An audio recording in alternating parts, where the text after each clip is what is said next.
Bueno, continuamos acá con el ejercicio que veníamos desarrollando, que era analizar el conjunto que era el disco con centrum medio y radium medio en el plano complejo. Y lo que nos quedaba ahora era calcular los puntos de acumulación. Y lo que vamos a ver entonces es que el conjunto de puntos de acumulación es el disco cerrado, ¿sí? Es decir, lo habíamos definido en un ejemplo anterior, ¿no? Es decir, los z tal que la distancia a z0 es menor o igual que epsilon. Sí, y eso lo vamos a demostrar para cualquier disco, entonces, en particular de centro z0 y radio epsilon, y en particular entonces va a valer para este ejemplo. Entonces, para demostrar esta igualdad, observemos que en el ítem anterior nosotros vimos que los puntos que verifican cuya distancia al z0 es igual a epsilon, es decir, los puntos que están en el borde del disco, son puntos de acumulación. Esto lo habíamos demostrado en el ítem anterior. Por otro lado, si nosotros tomamos un punto que está en el propio disco abierto, es un punto interior. Y bueno, y si es un punto interior va a ser un punto de acumulación, ¿no? Porque tiene, si es un punto interior, tiene un disco. Esto lo han visto en teoría, ¿no es cierto? Que si es un punto interior, entonces va a ser un punto de acumulación, por la particular propiedad de tener un disco contenido. Además, entonces son todos puntos de acumulación, ¿no? Los puntos del disco más los del borde. Ahora, si el Z no está,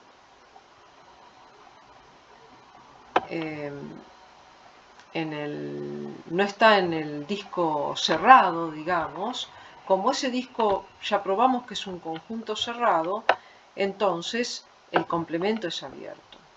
Luego, si el complemento es abierto y un punto no está, tenemos un disco que va a estar contenido, todo contenido en el complemento. Por lo tanto, va a pasar esto. Y por lo tanto, no va a ser un punto de acumulación del conjunto BZ epsilon, o sea, del disco con centro Z0 y radio epsilon.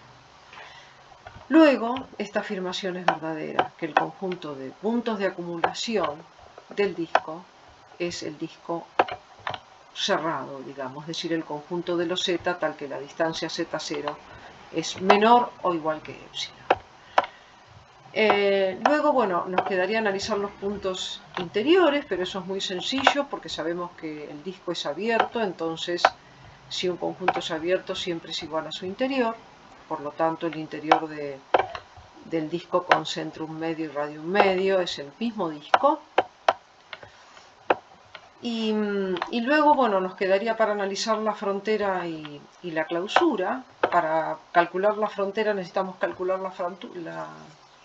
la clausura, porque la frontera es la clausura menos el interior. Entonces, por una proposición que tenemos en teoría, la clausura son los puntos de acumulación más los puntos aislados, del conjunto, pero en este caso, el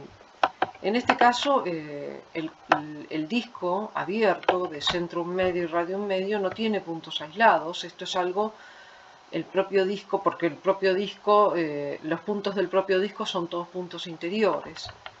Entonces se deduce muy fácilmente que no tiene puntos aislados. Por lo tanto, la clausura van a ser los puntos de acumulación del disco, ¿sí? Entonces, finalmente, cuando querramos calcular la frontera, eso va a ser la clausura menos el interior, es decir, que va a ser esta diferencia, es decir, el disco con centro un medio y radio un medio cerrado, es decir, los z tal que la distancia a un medio es menor o igual que un medio, y al cual le quito aquellos complejos cuya distancia al punto un medio es menor que un medio, entonces solamente me quedan los z que verifican esta igualdad. Y entonces la frontera finalmente es lo que uno intuitivamente ve en el dibujo. Y bueno, con esto terminamos el ejemplo 4 de de esta parte de topología en el plano complejo.